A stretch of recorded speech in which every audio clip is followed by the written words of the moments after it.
Hello बच्चों, जय Hind.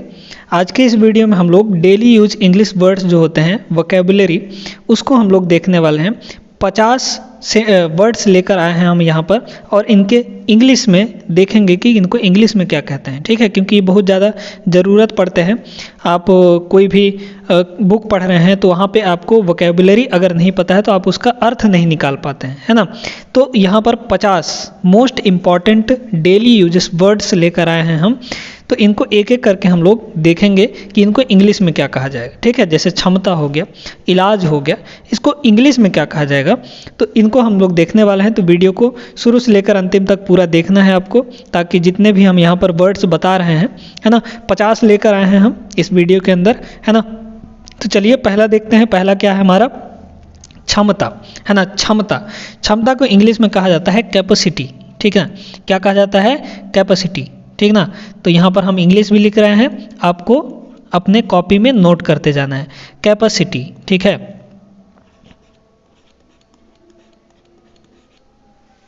Capacity. दूसरा है हमारे पास विशेषज्ञ। ठीक है, किसी चीज़ का विशेषज्ञ होता है, उसको हम लोग बोलते हैं एक्सपर्ट। इंग्लिश में क्या कहते हैं? एक्सपर्ट कहते हैं। ठीक है, एक्सपर्ट, EXPERT, एक्सपर्ट मतलब विशेषज्ञ।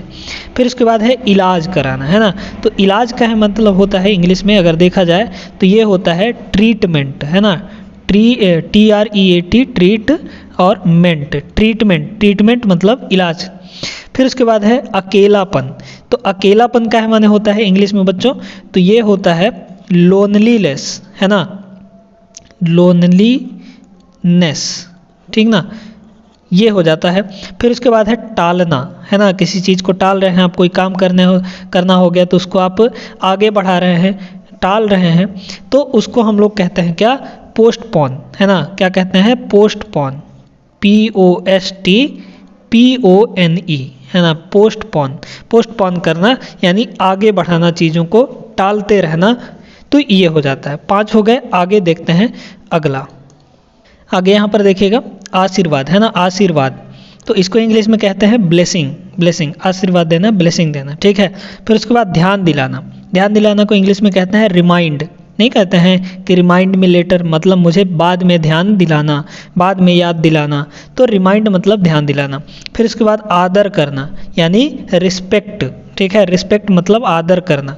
फिर उसके बाद होता है, अब यहाँ पर 2 चीज़ें होती हैं। एक होता है प्रकृति, है ना। एक होता है प्रकृति मतलब उसको इंग्लिश में कहते हैं नेचर, और दूसरा होता है प्राकृतिक, तो इसको हम लोग कहते हैं नेचुरल। ठीक है, नेचुरल। बात समझ में आ गई? चलिए आगे बढ़ते हैं। आगे देखिए, हमारे पास जो वर्ड है वो है आत्मविश्वास। ठीक है, आत्मविश्वास को इंग्लिश में क्या कहेंगे? Self confidence. क्या पढ़ेंगे इसको? सेल्फ कॉन्फिडेंस मतलब आत्मविश्वास। फिर इसके बाद है काल्पनिक, है ना। तो इसको इंग्लिश में क्या कहते हैं? इमेजिनरी मतलब काल्पनिक होता है। फिर उसके बाद तुरंत, है ना, एकदम इंस्टेंट। तो इसको इंग्लिश में क्या कहते हैं? इमीडिएटली, अभी के अभी यानी तुरंत, इमीडिएटली। फिर उसके बाद है कुछ भी मतलब एनीथिंग। इंग्लिश में क्या कहेंगे? एनीथिंग। क्या पढ़ते हैं इसको? एनीथिंग। फिर उसके बाद है जलन, या इसको ईर्ष्या भी कहते हैं, है ना। जलन या ईर्ष्या, इसको इंग्लिश में क्या कहा जाता है? तो इसको इंग्लिश में कहते हैं जेलस। ठीक है, इसको क्या पढ़ते हैं? जेलस। ठीक ना। आगे देखते हैं। चलिए आगे देखते हैं बच्चों। उठाओ, है ना। उठाओ को इंग्लिश में क्या कहेंगे? कोई भी चीज़ हो गया, जैसे कॉल हो गया, कॉल उठाओ, तो क्या कहेंगे इसको इंग्लिश में? पिक अप, है ना। क्या कहेंगे? पिक अप, PICKUP, पिकअप अलग अलग रहेगा। पिकअप मतलब उठाओ। फिर उसके बाद है आलस्य। तो आलस्य को इंग्लिश में क्या कहते हैं? लेजीनेस, जो कि आपको बहुत होगा, है ना, बहुत होगा। पढ़ने लिखने में आप आलस करते होंगे, तो लेजीनेस। फिर उसके बाद है जरूरी। तो जरूरी को इंग्लिश में क्या कहा जाता है? नेसेसरी। क्या कहा जाता है? नेसेसरी, है ना। NECESSARY, नेसेसरी मतलब जरूरी या आवश्यक। फिर उसके बाद है बाहर, है ना। घर से बाहर हो गया, केबिन के बाहर हो गया। तो बाहर को क्या कहते हैं? आउटसाइड। क्या कहते हैं बच्चों? आउटसाइड, है ना, आउटसाइड यानी बाहर। अगर अंदर होता तो उसको क्या कहते हैं? इनसाइड, INSIDE, इनसाइड मतलब अंदर। फिर उसके बाद है आखिरकार। है ना, आखिरकार। तो आप लोग क्या कहते हैं इंग्लिश में, फाइनली, फाइनली ये काम हो गया, आखिरकार ये काम हो गया। तो इसको इंग्लिश में क्या कहेंगे, फाइनली, FINALLY, फाइनली। फाइनली मतलब आखिरकार, ठीक है। चलिए आगे बढ़ते हैं, आगे देखते हैं। आगे है हमारा कारण, ठीक है। इस वर्ड का इंग्लिश में क्या होगा, कारण। कारण मतलब होता है इंग्लिश में अगर देखा जाए तो इसको कहते हैं रीजन, है ना, REASON, रीजन। रीजन मतलब होता है कारण। फिर उसके बाद है कुछ कुछ, तो इसको इंग्लिश में क्या कहेंगे, कुछ कुछ, यानी समथिंग, है ना, समथिंग, SOMETHING, समथिंग। समथिंग मतलब कुछ। फिर उसके बाद राय, राय या अपना मत देना। जैसे मान लीजिए हम कोई राय दे रहे हैं, है ना, मत दे रहे हैं, अपनी बात रख रहे हैं, तो उसको क्या कहते हैं, ओपिनियन। क्या कहते हैं इंग्लिश में, ओपिनियन, है ना, OPINION, ओपिनियन, ठीक है। ऐसे ही वर्ड एक और होता है, ओनियन भी होता है ना, PI उसमें नहीं होता है, तो ओनियन मतलब प्याज होता है, वो अलग वर्ड है, ठीक ना। फिर उसके बाद कमजोरी, कमजोरी, कमजोरी क्या माने होता है इंग्लिश में अगर देखा जाए तो ये होता है वीकनेस, है ना, वीकनेस, वीकनेस, वीकनेस मतलब कमजोरी। फिर उसके बाद माता पिता, अब इसको ऐसे नहीं कह देंगे कि मदर एंड फादर, ऐसे नहीं कह सकते, मतलब इसके लिए एक पर्टिकुलर वर्ड बना हुआ है इंग्लिश में जिसको हम लोग कहते हैं पेरेंट्स। पेरेंट्स मतलब होता है माता पिता, यानी दोनों, है ना। तो पेरेंट्स, इसको इंग्लिश में क्या कहते हैं, पेरेंट्स, PARENTS, पेरेंट्स मतलब माता पिता, ठीक है। समझ में आ गया यहाँ पर। तो 25 वर्ड्स हो गए, अब आगे के 25 वर्ड्स और हम लोग देखते हैं। आगे देखते हैं, अगला वर्ड है हमारे पास समझना, है ना, किसी चीज़ को समझना। तो इसको इंग्लिश में क्या कहते हैं, अंडरस्टैंड, ठीक है, अंडरस्टैंड, अंडरस्टैंड मतलब समझना। और फिर इसके बाद है सीधा, एकदम सीधा, है ना, तो उसको क्या कहते हैं इंग्लिश में, स्ट्रेट। क्या कहते हैं यहाँ पर, STRAIGHT।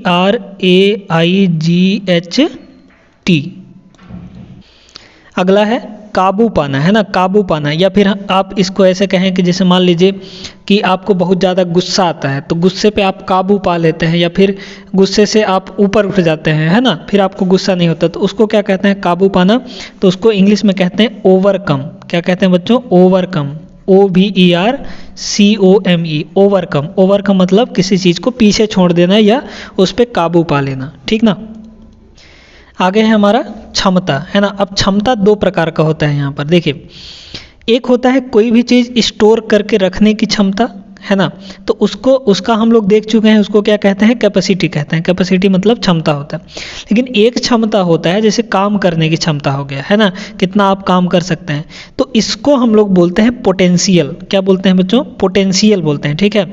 काम करने की जो क्षमता होती है इसको हम लोग कहते हैं पोटेंशियल, पोटेंशियल, ठीक है, ये हो गया। फिर उसके बाद है शिकायत, शिकायत, इसको इंग्लिश में कहते हैं कंप्लेन, है ना, कंप्लेन, शिकायत, कंप्लेन, COMPLAIN, कंप्लेन। कंप्लेन मतलब शिकायत होता है। तो यहाँ पर आगे बढ़ते हैं, आगे हम लोग देखते हैं। चलिए आगे देखते हैं, वैसे, है ना, वैसे। अब इसका प्रयोग हम कैसे कर सकते हैं, जैसे आप कोई बात कर रहे हैं, फिर आपको ध्यान है कि वैसे आप अपना नाम बताइए, तो यहाँ पर वैसे, इसको हम लोग इंग्लिश में कहते हैं बाय द वे, है ना, by the way, by the way मतलब वैसे, ठीक है। फिर उसके बाद असल में, असल में बात ये है, तो इसको इंग्लिश में क्या कहा जाता है, इनफैक्ट कहते हैं, ठीक है, इनफैक्ट, इनफैक्ट, इनफैक्ट यानी असल में। फिर उसके बाद खासकर, खासकर, तो इसको इंग्लिश में क्या कहा जाता है बच्चों, तो इसको इंग्लिश में कहा जाता है स्पेशली, है ना, स्पेशली, स्पेशली मतलब खासकर, ठीक ना, या विशेष रूप से। फिर उसके बाद वफादार, वफादार क्या माने होता है, तो वफादार होता है फेथफुल, FAITH, फेथ, FUL, ठीक है, फेथफुल, फेथफुल मतलब वफादार। फिर उसके बाद आता है दरअसल, है ना, दरअसल, तो इसको इंग्लिश में कहते हैं एक्चुअली, है ना, एक्चुअली, एक्चुअली, एक्चुअली मतलब होता है दरअसल। बात समझ में आ गई। चलिए आगे बढ़ते हैं, आगे का हम लोग देखते हैं। चलिए आगे देखते हैं, आगे है हमारा तुलना करना, है ना, तुलना करा कि किसी चीज़ की तुलना करना, तो उसको इंग्लिश में क्या कहते हैं, कंपेयर कहते हैं, ठीक है, COMPARE, कंपेयर। कंपेयर मतलब होता है तुलना करना। अब देखिए यहाँ पर 3 वर्ड्स होते हैं, इनमें तीनों में कन्फ्यूजन होता है। पहला है संस्कृत, दूसरा है संस्कृति और तीसरा है सांस्कृतिक। ये तीनों अलग अलग हैं। संस्कृत जो होता है ना, संस्कृत यहाँ पर लिख के बता दे रहे हैं हम, संस्कृत, इसको हिंदी में ऐसे लिखा जाता है। संस्कृत जो होता है यह एक सब्जेक्ट है, यह एक क्या है, विषय है ना, यह एक विषय होता है जो हम लोग स्कूल में पढ़ते हैं, संस्कृत। लेकिन संस्कृति जो होती है वो अलग चीज़ होती है। इसको इंग्लिश में क्या कहा जाता है, तो इसको इंग्लिश में कहा जाता है कल्चर। क्या कहते हैं, संस्कृति को इंग्लिश में कल्चर कहते हैं। वहीं पर बात आता है सांस्कृतिक, है ना, तो इसको इंग्लिश में कहा जाता है कल्चरल। क्या कहते हैं, कल्चरल, है ना, कल्चरल मतलब सांस्कृतिक।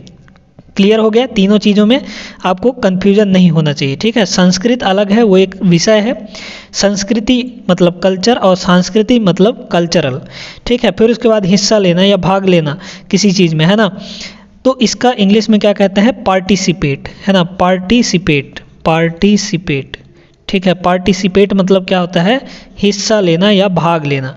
वो वाला भागना नहीं कि भाग जाना, है ना, वो अलग बात है।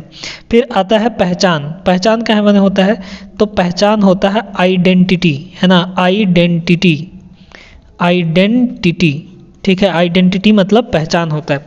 जैसे आपके स्कूल में लगा होगा आईडी कार्ड, है ना, तो आईडी मतलब होता है आइडेंटिटी, आइडेंटिटी कार्ड, पहचान पत्र, ठीक है। इस तरीके से आप इसको समझ सकते हैं। उम्मीद है कि यहाँ तक क्लियर हो गया होगा। 10 वर्ड मीनिंग हम यहाँ पर और देखते हैं, जो कि बहुत ही इंपॉर्टेंट होने वाले हैं। आगे बढ़ते हैं, अगला देखते हैं क्या है, खरीदना। खरीदना, खरीदना क्या माने होता है, एक तो होता है बाई, BUY, या फिर परचेस कहते हैं, ठीक है। तो खरीदना क्या माने हो गया, परचेस, है ना, PURCHACE, परचेस, SE, है ना, SE यहाँ पे होता है परचेस। परचेस मतलब खरीदना हो गया। उसके बाद है जनसंख्या। तो जनसंख्या को इंग्लिश में क्या कहा जाता है, तो जनसंख्या को इंग्लिश में कहते हैं पॉपुलेशन, है ना, POPU, पॉपुलेशन, है ना, पॉपुलेशन, पॉपुलेशन मतलब जनसंख्या। फिर उसके बाद होता है प्रदूषण। प्रदूषण, अब देखिए इन दोनों वर्ड्स में कन्फ्यूजन होता है, एक पॉपुलेशन है, एक पॉल्यूशन है ना। तो प्रदूषण होता है, इसका इंग्लिश में हम कहें तो ये होता है पॉल्यूशन, ठीक है। ये क्या होता है, पॉल्यूशन होता है, ठीक ना। और पॉपुलेशन मतलब होता है जनसंख्या। तो इनमें कंफ्यूज मत होइएगा।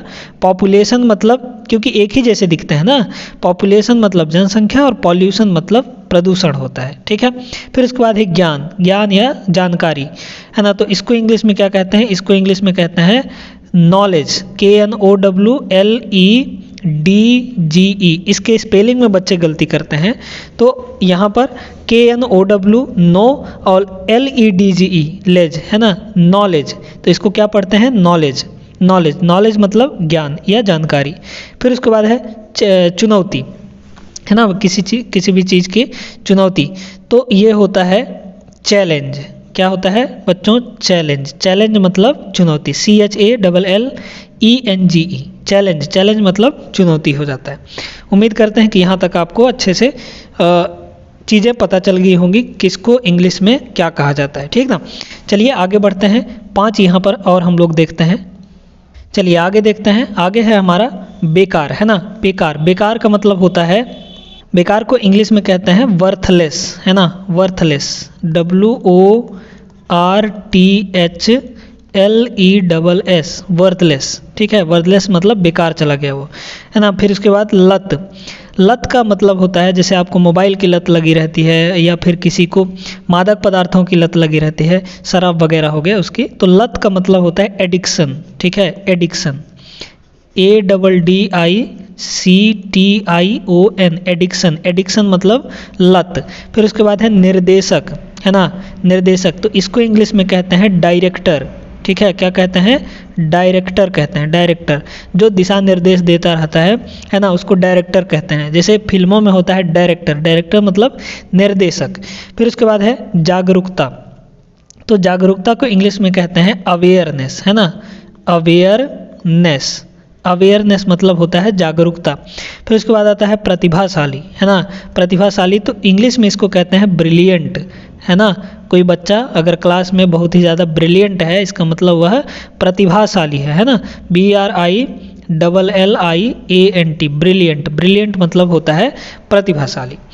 तो आज के इस वीडियो में हमने यहाँ पर 50 मोस्ट इम्पॉर्टेंट इंग्लिश वर्ड्स देखे जिनको हमने हिंदी टू इंग्लिश यानी हिंदी में क्या होता है उनका मीनिंग और इंग्लिश में हम कैसे उसको सही स्पेलिंग के द्वारा लिखते हैं, ये चीज़ हमने यहाँ पर आज की वीडियो में सीखा। तो उम्मीद करते हैं कि आज के वीडियो पसंद आया हो तो वीडियो को लाइक कर दीजिए, अपने दोस्तों के साथ शेयर जरूर से करें ताकि उनको भी ऐसे इंपॉर्टेंट वर्ड्स के मीनिंग जो हैं वो पता चल पाएँ। ठीक है, तो चलिए फिर मिलेंगे अगले वीडियो में। तब तक आप लोग इस चैनल को सपोर्ट करते रहिए, वीडियोज़ देखते रहिए। जय हिंद।